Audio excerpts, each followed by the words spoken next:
podcast. We're three friends. We talk sports, we play games, and as always, we do our best to have a good time. Um, Today we have an absolutely packed menu to talk about. Some huge things going on in the NBA. Without further ado, I'm gonna ask Jaden what's on the menu for today. Yeah, we're going to be talking about Game 6 as well as Game 7 from the Celtics and the Heat. And we're also going to be talking about the upcoming NBA Finals. And as well as we always have a game to play, so we got guess the player from the jersey number today. Sweet, sweet, sweet. Yeah, I can't wait for the game. Yeah, me either. I think we'll start off by talking about Game Six, of the Celtics Heat series. It was an absolute slugfest, extremely low scoring game. For a conference finals.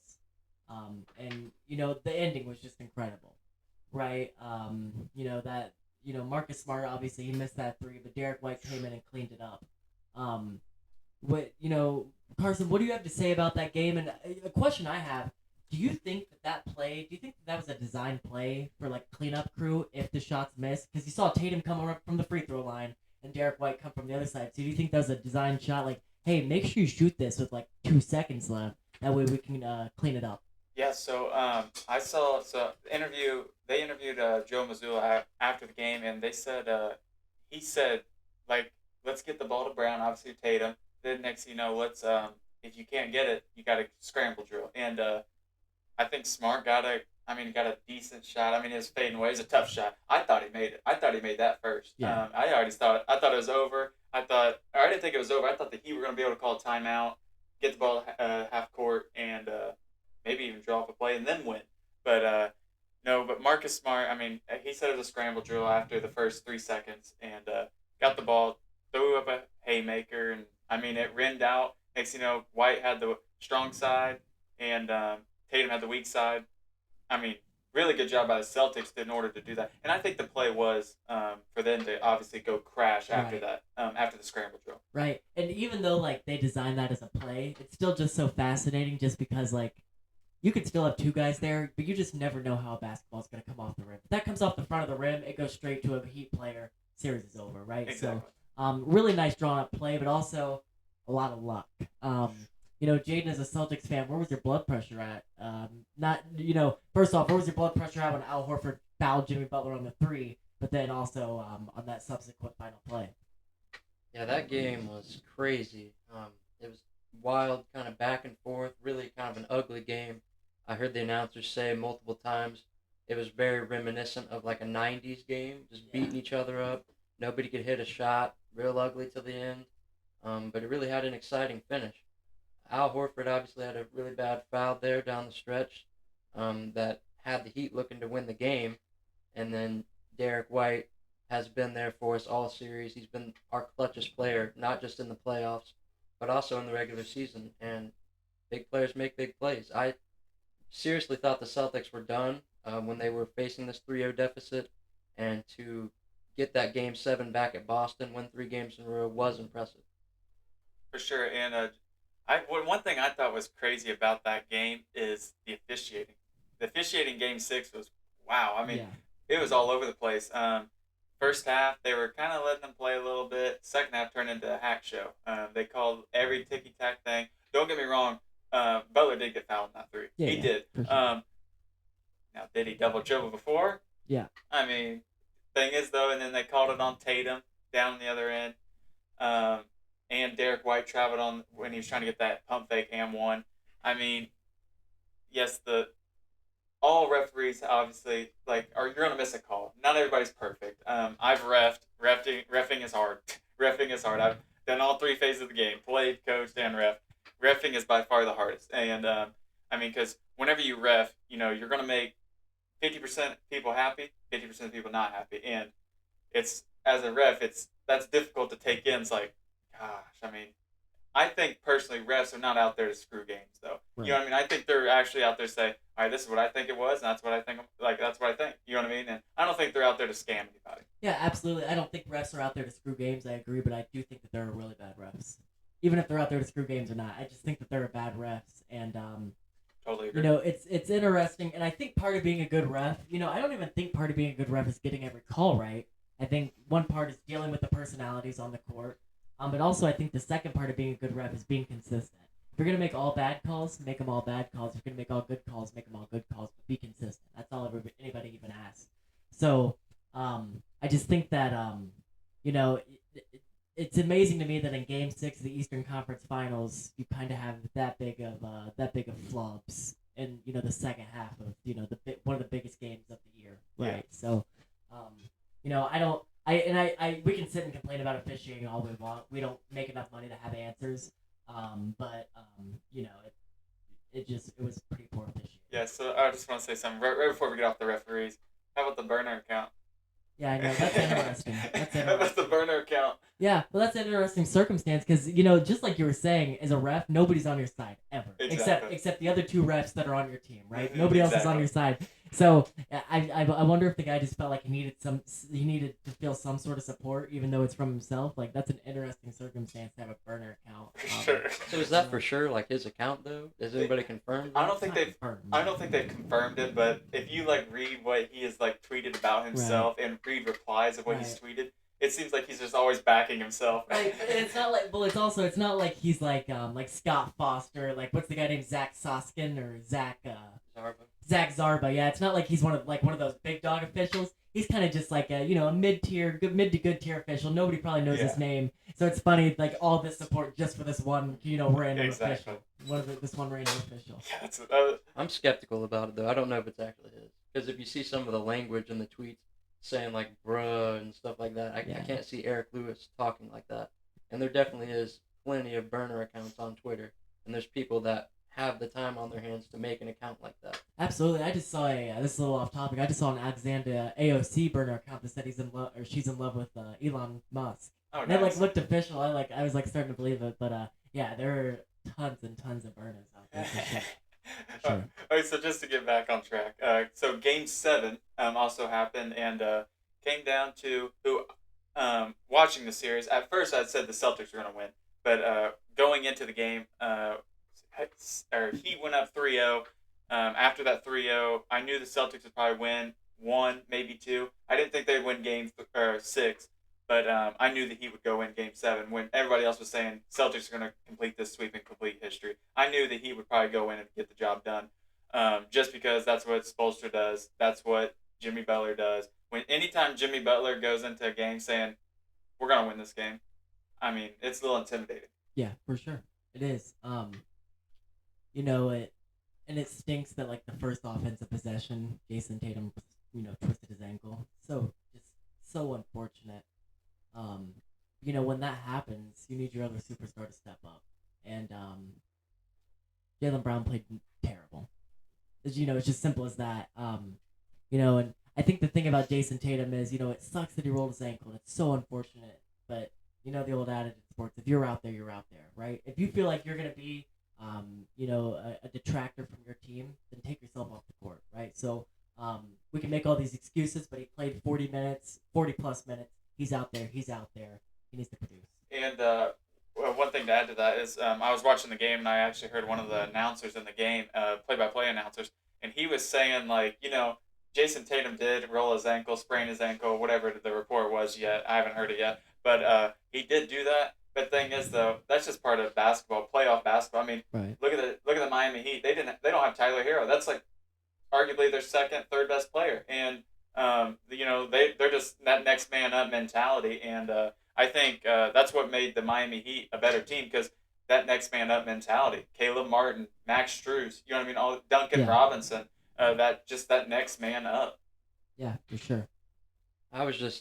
I don't know how to feel about it. Still kind of raw emotions for me. I think the only thing I could really compare it to is almost like on these dating apps and stuff, you get kind of a good girl or something you match up with, and you show up to the date and she's not even there, or it's a dude or something. That's like what the Celtics were like. They did not. That's tough. That's a real interesting analogy for sure. But I just felt I had so much confidence that they were going to win this Game 7 coming back to Boston. Shout out, man! I tell you. Right. Honestly, yeah, for sure. Oh, that's terrible. But yeah, Yeah, it sucks just to go down 3-0 and then fight back, claw like hell. Honestly, for 2 games, not counting the game that forced, not counting the Heat Celtics game that forced it to a game 7, not counting that game. The other 2 games are absolute blowouts. Celtics look like they controlled the series virtually, even being down. But then to come like that, go back to the Garden, and to lay an egg like that, just an absolute flat tire, just so deflating, so deflating. Yeah. Um, just another thing I read on my phone. Just so it's the afternoon of the day after the game, and Shams Sharana actually just reported that apparently Robert Williams was throwing up in the locker room before the game also. So, just if we want to make another excuse for the Celtics, apparently he was throwing up in a trash can before the game. So that definitely plays a factor, in it all as well. So For sure. Yeah, and one thing I was really shocked about though, like just recapping the whole series, and one thing I was shocked about is like how well the Celtics rebounded the ball the whole series, but also at the end of the day you got to make shots, yeah, and they just shot terrible from the field, like terrible. I mean, you can't win shooting that low percentage from the field. And I think also turning over the ball, you can't turn over the ball. But I just thought it was actually crazy how well they rebounded the ball. And I mean, Robert Williams has a factor in that. Al Horford, Jason Tatum, he had multiple double-digit rebound games. Jalen Brown even got a double-digit rebound game in I think Game 4. So I hats off to them for rebounding, but man, no man, they got to work on some shooting. they do. They really do.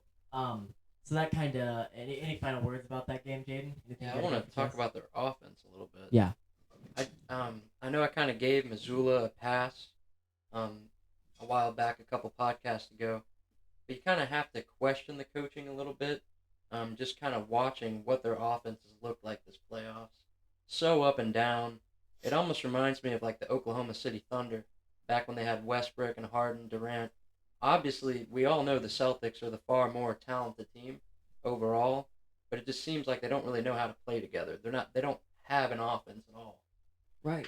Yeah, so yeah, and then to back Missoula, this is what I'm going to say about that. Talking about the next man up mentality. To be fair, the the Celtics were healthy all year. I mean, they were pretty fortunate injury wise. The Miami Heat, they had injuries all year. So that Duncan Robinson, Max Strus, they were already playing. They already had that chemistry. And so I think looking at an offensive standpoint, I mean, you got six man of the year hurt, elbow tendon thing hurt.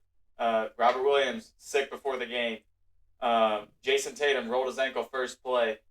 So I mean, so to have those guys that weren't as playing as much as the Heat's core guys, off the bench, I actually do think it made a big difference because the Celtics didn't have, their guys weren't playing as much minutes as the Heat guys like Caleb Martin. Caleb Martin was playing 20 something minutes a game already compared to other people on the Celtics bench. Yeah, absolutely. So kind of switching gears here, still related to the Celtics. So, now that their offseason has begun, what's the deal with Jalen Brown? Is Jalen Brown a Celtic next year? Is Jalen Brown getting traded? Is Jalen Brown getting the Supermax? What's the deal with Jalen Brown? What I'm hearing is he's out the door. Um, Pacers would love him. I'd say Pacers. Yeah. I mean, you got to think they can get a lot back too. I mean, he's 26 years old. He's in the prime of his career, Sure. coming off an All NBA season. I'm sure there's plenty of teams that would love to jump on that. But I'm not too sure what I would do if I'm the Celtics. Because is the grass going to be greener on the other side if you move on from Jalen Brown? I mean, realistically, what can you get back to get you to a conference finals or an NBA finals right away? And I'm not sure if moving on from Jalen Brown is the best move. So I personally think if you do move away from Jalen Brown, I think if you were to go get somebody, I think you got to go get a shooter, a 3 and D guy to Always. space the floor more for Tatum. Like a Klay Thompson would be perfect for this team. Now I'm not saying go get Klay Thompson because most likely he's not leaving, Right. but I'm saying a guy like that can sit in the corner, guard their number one guy. never mind. I'm gonna. Yeah, I'm gonna say it. KCP. Right. We'll talk about that later. Yeah, yeah. But a guy like that, obviously, you'd want more than KCP for Jaylen Brown. But like a guy like that.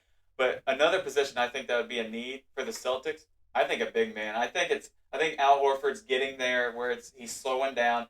Rob Williams' offensive ability is the only thing he can really do offensively is dunk and rebound. And he gets hurt a lot. And he gets hurt. So, I mean, other than that, you got what? You got one of the Kardashian boyfriends and Luke Cornett, right? Right. Yeah. So yeah, they're not looking too great as far as big men.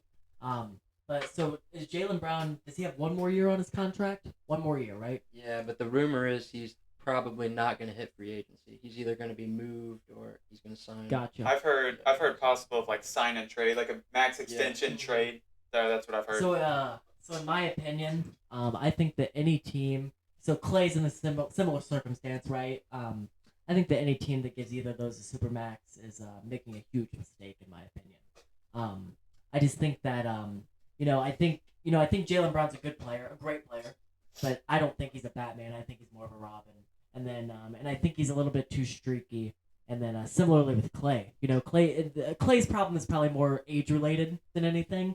But I just don't think he's a super max player. I don't think he's a player that you build your franchise around. So say we're dreaming here. Pacers get Jaylen Brown. Right. I mean, we're gonna have to give up a lot, Right. but I think that he could be the Batman, and then Tyrese Halliburton as the Robin. If we were not able to give up, if we didn't have to give up Tyrese Halliburton, obviously. Right. But I think 3 first-round picks. Miles Turner, maybe? I think the problem with the Pacers is the things that make us so excited about the Pacers, like their future, is what we'd have to give up to get Brown.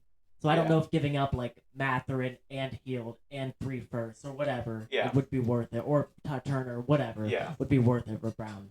True. And the money. The money's the other thing. Signing that supermax extension. $300 million deal. That's a lot of money. Bingo. And this isn't the NFL. And if you sign a $300 million deal in the NBA, you're getting close to $300 million. Gotcha. Right? It's almost guaranteed. Mostly virtually guaranteed. Yeah. And so one more thing I want to touch on about the Game 6, Game 7, or just the series in general. How talking about even the before series, like talking about Austin Reeves. I want to talk about Austin Reeves. I want to talk about is it Caleb Martin? I want to talk about how they made themselves how they made them some dough. I mean, they going into this playoffs. I mean, they've made some money on this offseason. I think Martin's shown that he can be at a high level and be a solid, very good starter in this NBA. Right. And same thing with Austin Reeves. Austin Reeves is kind of that slower pace. He kind of reminds you of like a Larry Bird point guard. Yeah, I mean, is that just because he's white? I mean, maybe, but he's just so slow. He's not fast. He doesn't remind you of Allen Iverson, is what you're saying. Exactly. I mean, he is very slow paced, fundamental. I mean, same thing and then Martin on the other hand, the main thing he was struggling with in the year was shooting. Right. I mean, he's been shooting lights out in this playoffs. So I think they both earned them money. What do you think? I mean, yeah, I definitely think Reeves certainly. Mm-hmm. Reeves certainly their games were where LeBron or AD, whoever, they'd give him the ball and they'd say, "Go get us a bucket." Yeah, that's on a team. They go 5 out, 4 out, right? And it's like that's on a team with 2 top 10 NBA players giving sure. it to this white guy and saying, "Go get us a bucket," right? For sure. And I hate to use all the stereotypes about him, right? But he is so crafty at getting his shot away. Like, he is so good with his dribble moves. It is insane. And to be that young and to be able to draw fouls in the NBA. I mean, he's up there. I think he's probably the top 5 of drawing fouls in the NBA at that young of an age. And I think that's just mind-blowing. Right. I could almost see Caleb Martin playing like a role like Andre Iguodala played in his career, like a role like always on a good team, always an important role on a good team. After this. Yeah, but never like a superstar, obviously. But, always on a good team and plays an important role on that team. Absolutely, yeah. Andre Iguodala, yeah. Give me Dala. Yeah, absolutely. So what do you think? Do you think Reeves and Martin earn their paycheck? Definitely. I think. I know we just covered the game. I think we didn't give enough credit to the Heat. We didn't really talk about them enough, but their undrafted guys really showed out, especially Martin.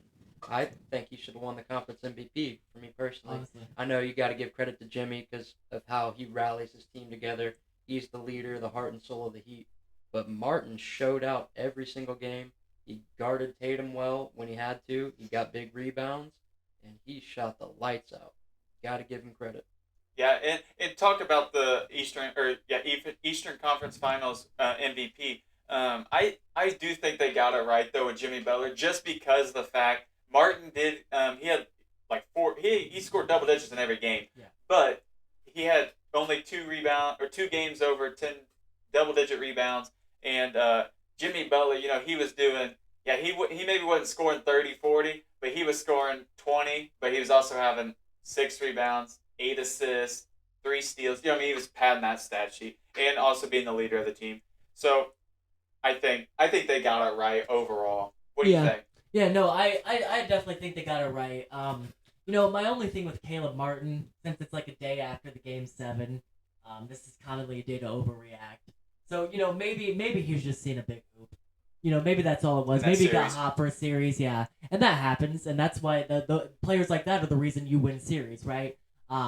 Maybe he doesn't turn out to be like an Andre Iguodala-esque player, but definitely a very impressive series from Martin. And he at least I mean, what was it, like 6-4 in voting? Or like I saw that. Whatever it was. I saw that. Yeah. But he definitely earned and deserved all 4 of those votes or whatever he got. But it's gonna be tough to beat out Jimmy for that.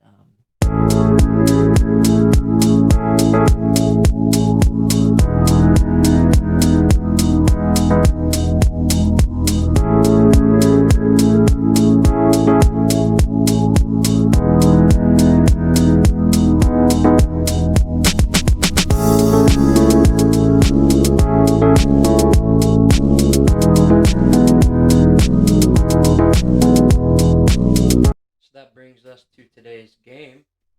We have 10 NBA players, and we're going to be guessing their jersey number. Ready to get into it? Yeah, I'm not that good at this kind of stuff. I'm not good at I jerseys. don't know if you saw in the last episode we did how bad I did in the college. How did you do? I did fine. I knew some of them. I just knew Pascal just because like it's so random and I done a little bit better than you, which is not saying much. I did 2 for 10. But I didn't do very good either. Okay. Yeah, Okay. I was just making sure. Yeah, But we're good. All right, the first player, Hang on, one question right before you start. What sports is this? all NBA players. All 10 of NBA. them. Perfect. Okay. Number 1, DeMar DeRozan.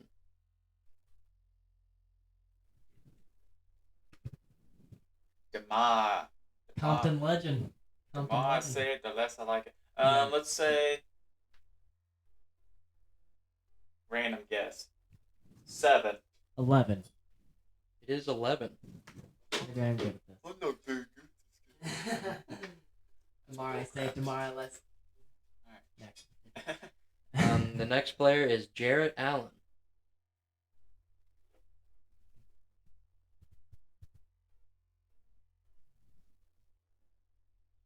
I think he changed. I'm going to say What do you mean by change? when he went to the Nets to the Cavs. 11. I said 33. 31. 31. So random. Bull crap. Next player is Franz Wagner. I think I know this. 21. 17. 22. Oh! Hell yeah. Come on. Number 4 is Jalen Green. I know this one, I think. 0. 0. Number 4. Who's the other Kevin Porter? Is he 0? Maybe, I don't know. Oh. I think you're rigging it. No. Why did I think he was 0? I was so confident. Yeah. Next player is Keldon Johnson. Oh Lord. I have a guess when he was on Kentucky. 6. 3. He does wear number 3. Let's go. Just because he went to Kentucky. That's all I know. 1-1, right? Mm-hmm. All right. Next player, 76ers, James Harden. Ooh. I feel like I should know this. Do you know this for sure? No. I think I got it.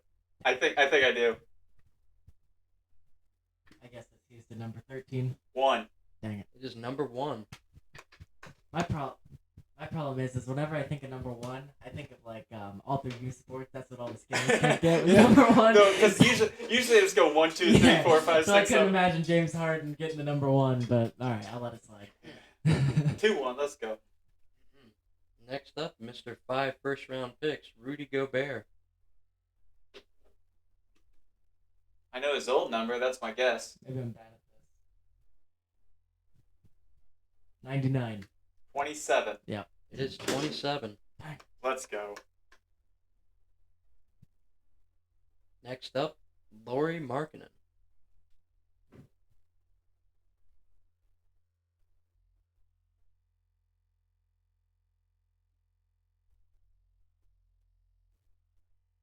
I guess 13 again. I know on the Heat, he was like a weird number. I think it was like 60 something. But I'm gonna say 23 for the It is 23. Jazz. Hey, it's okay. 4-1. All right. Next player is Drew Holiday. J-Rue? Now, Michael Pittman. Give me that 11. Dang it! I guess I said 2. 21.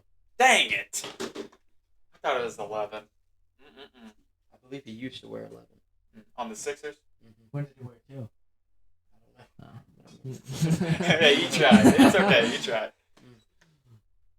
The last player for today is Kyle Kuzma. I know this.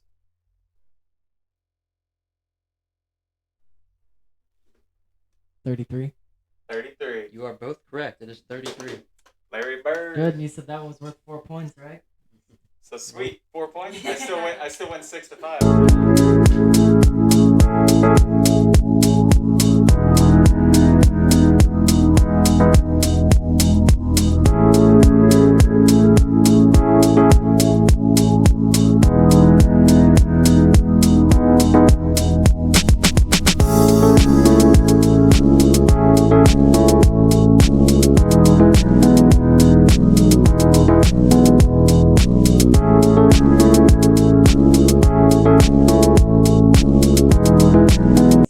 With that being said, with the Heat winning in 7, and then obviously the Nuggets winning in 4, that brings us to a Heat Nuggets finals matchup.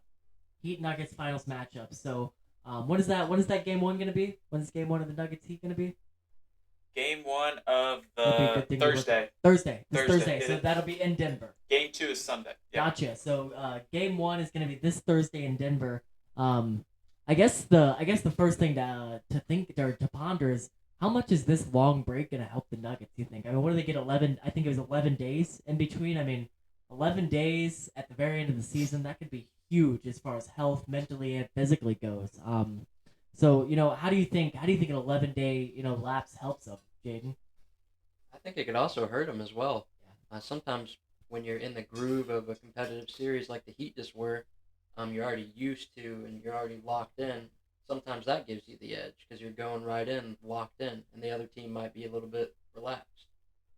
Yeah, I'm glad you talked about it that way because I totally agree, but I have more stuff for the positive. So I totally agree, though. It could hurt them. But I'm going to jump the other way. I think it could help them because of, you get 11 days of scouting. Yeah. 11 days of scouting. I know playing basketball, when you get we usually get in high school, we'd get a week. And it wasn't usually a full 7 days. It was like 3 days. And you would do 1 day of practice. So 11 days in the NBA, because you're 12 hours in the gym, more than that probably. You're in the gym all the time. Right. So I think 11 days, that's a lot of time to figure out, and they're probably scouting both because it was obviously Game 7. So they were scouting Celtics, they were scouting Heat. They probably had a scouting report ready for both teams. And I think it's going to help them. I really do. Yeah. What do you think? I think it could help them. I think I have a little bit of an interesting prediction here. At the end of this segment, I have an interesting prediction to make. But I think that, I think for an NBA player, I think that 11 days is going to help you more than it'll hurt you. Maybe if it's a college player, I think 11 days would destroy you. But, just these guys are professionals getting paid millions, obviously. So I think that 11 days, I think that it's going to really be a huge benefit to the Nuggets. something that I think is interesting to also think about. So I think the highlight is going to be Bam Adebayo versus Nikola Jokic. How do you think that goes, Carson? So I'm gonna say I'm going to if say it, if not it's good. if it's 1-on-1, oh, it's gonna be ugly. Yeah. But Uh, but also that's Jokic with any center in the league. If it's 1-on-1, it's not going to be good. besides probably Embiid. And maybe Gobert. Yeah. So But thing is though, what you got to remember though, you got to think about the other way too. Jokic ain't that good of a defender. right. So Bam is going to be able to, I mean, mid-range game, get that ball to the high post, little mid-range shot, because he was doing that against the Celtics. That little mid-range, he wasn't doing that in the regular season. So it showed a lot. He showed a lot of confidence in that last series. So if he's doing that, I mean, they might be going back and forth at each other. Yeah. But I don't think. I think they might try to pull a Lakers move, and I think they might try to put Bam at the rim to make him double. Yeah. Kind of like what the Celtics did with who the Celtics played before Sixers. What they did put Marcus Smart on Embiid and then sending a big to go double. I think they'll kind of do that to kind of throw in the passing lanes of Jokic, which will they get in the passing lanes? Probably not, just because he's such a great passer. But I really do think Jokic will probably own this series still. But I'll make my prediction of Game 1, and I'll say how many games I think it will go later. Awesome. What about you, Jaden?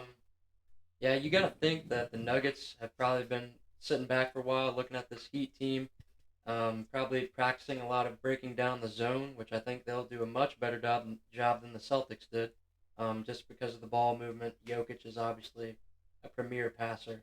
He should have no problem with that. And I'm kind of concerned. I don't think the Heat have enough defenders outside of Jimmy and Bam to deal with that shooting when they're moving the ball around. Yeah, and what I have to say is I think from looking at it as like a Heat perspective, if I was the coach of the Heat, Spoelstra, I can tell you right now, Aaron Gordon's going to have to be able to beat me right now. I mean, Aaron Gordon is going to have to be huge for the Nuggets, I think. I think they're going to make Aaron Gordon, like, he's going to have to score 20, 30 points. I think maybe Game 1, Game 2, I would make it an early statement. It's like, we need to get Jokic not in the groove early. I think that's important because you know how a series can go. You can be cold a whole series. You can be good a whole series, just like Martin. So I think if you can get to him Game 1, get him be physical with him, I think you got to get him off rhythm Game 1. And you got to show him who's like tougher, who wants the ball more, who's, you know what I mean? Heat need to come out aggressive. Yeah, I am. So then the other thing, I think Tyler Hero's slated to make his comeback, right? Game what? 3. Game That's 3. what I'm hearing. Likely Game 3. So, I honestly, I hate to rain on any praise. I don't think that's a good sign. If he makes a comeback Game 3, I don't think it's going to end up good. I don't know about that. I think it'd be. I don't know about that. I think that it throw everything off. I think it's just not a good idea to bring him back in Game 3. Now, Game 1, okay, we're talking, but maybe they're struggling. Maybe they get crushed in Game 1 and 2, and then bringing him back is a great idea. Yeah. I think if he comes off the bench, it'll be different. I think coming off the bench, when Jimmy needs that break, coming right off a 7-game series. I mean, he's played because they played in the play-in, so he's played a crap ton of minutes, crap ton of games. So I think Hero coming off because he only played one game in the final or in the playoffs this year, and he got hurt. So I think Jimmy getting all those. I think he could come off the bench for Jimmy and give him 5 minutes, and then next and if he's still playing well, then keep him out there. But I don't think the number one thing with Tyler is, obviously he's a scorer, and with a hand injury, that's gonna. I mean, I'm curious to see how that works, I think he can be a big factor. Like I said, my early prediction last week was I think if the Heat win the series, which they end up winning the series versus Celtics, I do think Tyler Hero is going to have 2 good games in this series. But I was saying if he started Game 1, so I'm going to say he has 1 good game still in this series. Yeah, for sure, I agree. And that 1 game's all it takes. 1 game's all it takes to really catapult you into that existence. So, Jaden, I think an interesting thing you talked about is the zone, and the Heat ran a lot of zone against the Celtics, and the zone probably works against the Celtics. The Nuggets are a very different team than the Celtics. They usually have 4 guys out there that can shoot. And if Aaron Gordon's not shooting well, they can have 5 guys. They can yank Gordon and have put in Bruce Brown or KCP. So I just think I really really worry about if they decide to go to that zone against the Nuggets. Yeah, so one good thing about that zone though is it is a matchup zone, so it's not your classic Bayheim Right. Syracuse 2-3. So I mean it is a matchup zone. So whenever there's a cutter, they always trade off. It's just a switch. So it's really just like a pack line man to man. But granted, pack line that means still letting Yeah, up you could. threes. Yeah. So but I don't think it is not just wide open threes. Granted, Michael Porter can shoot. We've seen it. Michael Porter can shoot right Hmm. over top of people, so that's going to be a little difficult because he's also 6'10", Hmm. and the Heat aren't very tall. I mean, their center is 6'8", Right. 6'9", Right. and so he is literally Michael Porter is taller than all of their players on the floor most of the time. Besides Cody Zeller, so and Cody Zeller didn't even play Game 7. So I still think that they will struggle with the zone, and I think they will have to come out of it and go man to man. But for post purposes, the zone will work really well Yeah. in trying to get a post touch for Jokic. I think that zone will really help. So hopefully, I think they'll come out in game one and running a lot and see if it works and they're not shooting well. And I think that's what will happen. Yeah. Absolutely. Yeah. The other thing about a zone that you just look at the defense and how the defense is played, but what not many people know about a zone, or what's less thought of about a zone is how much it affects your rebounding as well. And you cannot get the Nuggets offensive rebounds. You just can't do it. It's a mistake. It's a mistake to do it. So that's another worry is that if they're in that zone, let's say they're getting stops, but if you can't get a rebound, who cares if you're getting stops? It doesn't matter, Sure. right? So so that'll be interesting to see, what the zone does to them and how that affects the Nuggets. Jaden, any closing thoughts about this series before we go into predictions? Yeah, I kind of want to know, what do you guys think the Nuggets are going to do? Maybe some things that they learned from the Celtics in defending Jimmy Butler and the Heat. Yeah, well, first off, I really like the idea of putting Aaron Gordon on Jimmy Butler. I think that that's not a bad idea. I think that helps. But to be honest, don't be surprised to see the Nuggets go to a zone against the Heat. They played a lot of zone against the Lakers, and it worked sometimes. It didn't work other times. But I wouldn't be surprised to see them go to a zone against the Heat. What do you think? So yeah, like I could definitely see some zone, but I think a lot of man to man. I think Aaron Gordon's going to be on Jimmy Butler. KCP is going to be on Gabe Vincent, full court pressure, just like he has been all playoffs. I think Jamal Murray is going to be on. He's going to be on like that Martin. He's going to be on like Martin doesn't start. Who's Strus? He's going to be on like Yeah, Strus because he's the weaker defender. right. But I think the Nuggets match up really well. The only guy that I'm worried about is honestly Jokic. Obviously, he's going to make up for it on the other end. But Mm-hmm. the only guy that I think the Heat really have a mismatch on is Bam. And Bam is not a guy that goes out and gets you 30. He's Right. just not. Yeah. And so I'm curious to see if he does. I'm just curious to see if he does shoot a lot more, and knowing that he has a mismatch. And then if he does end up shooting a lot and scoring a lot, then they throw Aaron Gordon on him. Then Jimmy has that mismatch on Michael Right. Porter now. So I think the big thing for the Heat is Bam Adebayo on Yeah, a offense. big worry I have about Bam is I'm worried about him getting in foul trouble Mm-hmm. because he's like a I don't even know what type of player he is, but if I could call him a certain type of player, it'd probably be like a hustle player, For right? sure. And sometimes hustle players get themselves into foul trouble, and Mm-hmm. Jokic is really good at getting people into foul trouble. So I guess that'd be my one concern is him getting in foul trouble on the defensive end. For sure. Oh, actually, just got breaking news. A little off topic here. It's college basketball.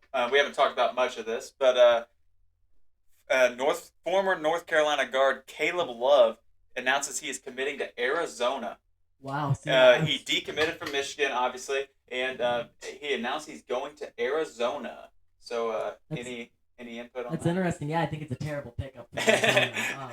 Huge mistake. I don't like Caleb Love very much. I think that similarly to some other players, we were talking about Caleb Martin.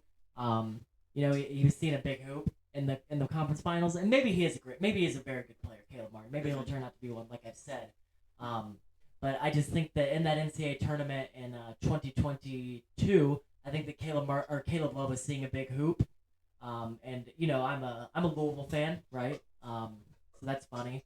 So I've seen a lot of Caleb Love just in the ACC, and I think simply put, I think he's just not a very good player. And I think that Arizona was a good team until they got Caleb Love, and now I'm worried about that. Yeah, I'm worried about exactly. that. What do you think about that, Jaden? You got to think about the locker room too. There was a lot of bad rumors coming out of the North Carolina locker room that him and R.J. Davis had some things going on. Wasn't it Caleb? They said allegedly Caleb Love slept with R.J. Davis's girlfriend, right? That was kind of the rumor. Who knows if that's true? But it's not a good deal. Even if that's a rumor and it's not true, not a very good rumor to have out there because somebody had to leak that, right? So, For sure. Not a good rumor to have out there. And then he went to Michigan, right? And then he didn't get in because of some academics. Right. Which, you can't fault the guy. I think a lot of people aren't getting into Michigan. I think it's a tough school to get into. But, they wanted him, and Michigan's a good program, so that says something about him as a player, at least talent level. But, I think, out of all this, I think Arizona, I think Caleb Love won. He's going to Arizona. I really respect Arizona as a basketball school. But I think, I think Arizona lost. I was just say I kind of agree because looking down, that he kind of lost the locker room in UNC, like what you guys were talking about, and then also, how do you go to the national championship? Did they win it that year? No, they lost it. They lost it, but they went to the championship. It's like an 8 seed, yeah. Yeah. How do you go to the championship? Same exact roster, pretty much. But better. But better, exactly, because you're more developed. They got like Pete Nance, the kid from Wyoming. So they got good players too. Same exact roster, just better. Added some players. Same coach. How do you go from that season to that? And obviously, they'll be able to break that down, and that's someone that gets paid a lot of money that I don't have to look at, and they'll be able to figure that out. But I'm just curious to see how they handle that, because there's something wrong. He was not the same player last year for UNC. He was not the same player. And so I don't know if it was that chemistry, but that is something for Arizona to figure out. Yeah, I think you could say that he was. I don't think he was bad. I think he was tumultuous. Yeah. Like he was bad. Mm-hmm. Turnovers, field goal percentage. Here's what I think he should have been last year. He would have been a perfect shot selection. He would have been a perfect Louisville Cardinal. I mean, he really fit into the philosophy last year. I think anything would help Louisville though. I mean, you guys. I mean, heck, us three could play guard. Honestly, it seems like it. It seems like it at some points. But yeah, just shot selection terrible. Missing terrible 3-point percentage. Wasn't even finishing well around the rim. Wasn't turnovers ridiculous. Didn't play defense. He wasn't a very good player last year. Gotcha. When he improves, who knows? So just to get you back on track, I just saw that broke on my phone, so I wanted to talk about that. That's for sure it's an interesting pickup for sure. So I just want to get back to predictions. So predictions for the NBA Finals, we can just do game one, or you guys can say we'll say game one, and we'll say prediction for the series and how many games. So Jake, we'll start with you. So how many? So game one, who do you think's gonna win? Game one, I think the Nuggets win by 25. Holy the Nuggets cow. win by 25. I think the Nuggets blow them out. Goodness and gracious. Here's why. Two reasons. First off, number one, that 11 days. I think it really matters. Okay. But number two, and I think that this is something we don't talk about much. I'm telling you, the altitude matters. The altitude seriously matters. Especially the first game. No doubt. So I think Nuggets by 25 in game one. Okay, game one. What do you think? What is your prediction for game one?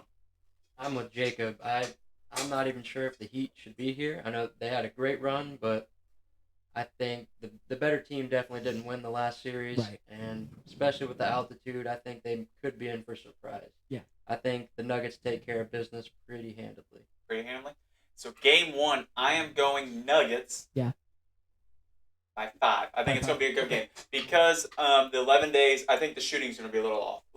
I'm not going to say it's crazy off, but I think they win. But I think it'll be a closer game than what you guys are expecting.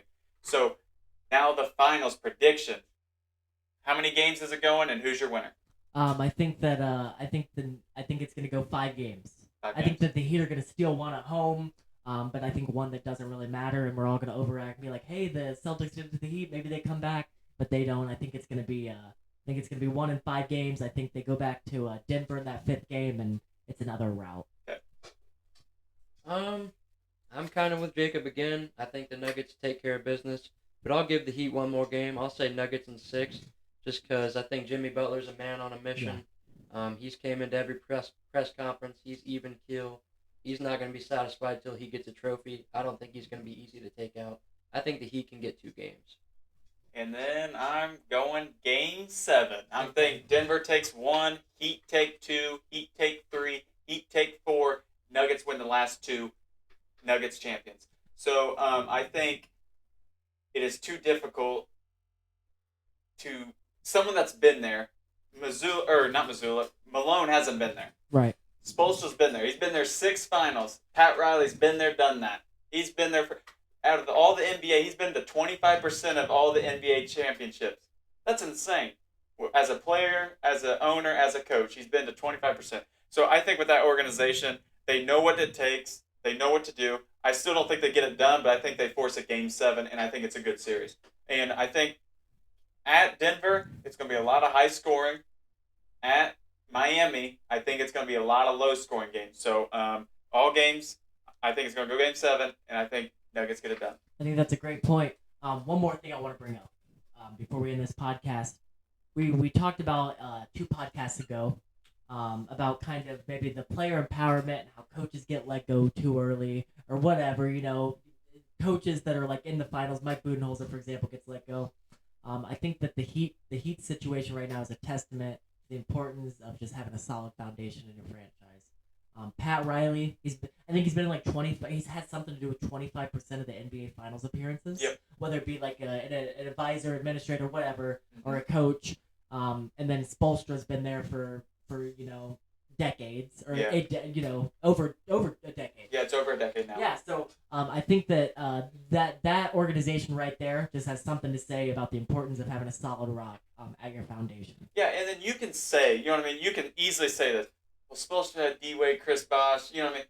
He did it 2 years ago, or 3 years ago, COVID year, losing to the Lakers. That team was not very good. Yeah. That Jimmy Butler team, that team was not very good. They were okay, right? But they were not what they are now. This Jimmy Butler team is way better than for that sure. Jimmy Butler team was. Bam Adebayo is a different player now. Tyler Hero is a better player now. Everybody's so much older, got more experience. I think it's a better team. You think? Yeah, I think coaching plays a huge part. When you have an organization like the Heat that has proven over and over again that they can get it done, I think it's coaches like Spo that inspire those undrafted guys to play with confidence. I think that's where coaching comes in. I really like what Shaq said on last night's game. He talked about how your great guys are going to be great all the time, but it takes a coach to get the best out of those undrafted guys or those role players. And I think that's what Spo is so good at. Well, it feels like a year ago. It wasn't, but it was in the middle of the year last year, or is in the middle of the season this season. Spoelstra and Jimmy Butler getting into it on the sidelines. I remember that. That was during this season. And look where they are now, man. And the Heat do weird things. They test for body fat. They have super strict. Some things that other franchises don't have. But just having that rock, I think it's a testament to the importance of just being solid as a foundation. Well, yeah, and you talking about the Heat or Jimmy Butler and Spoelstra getting in that little fight. Heck, you guys remember Nuggets? And he had a fight was that last year?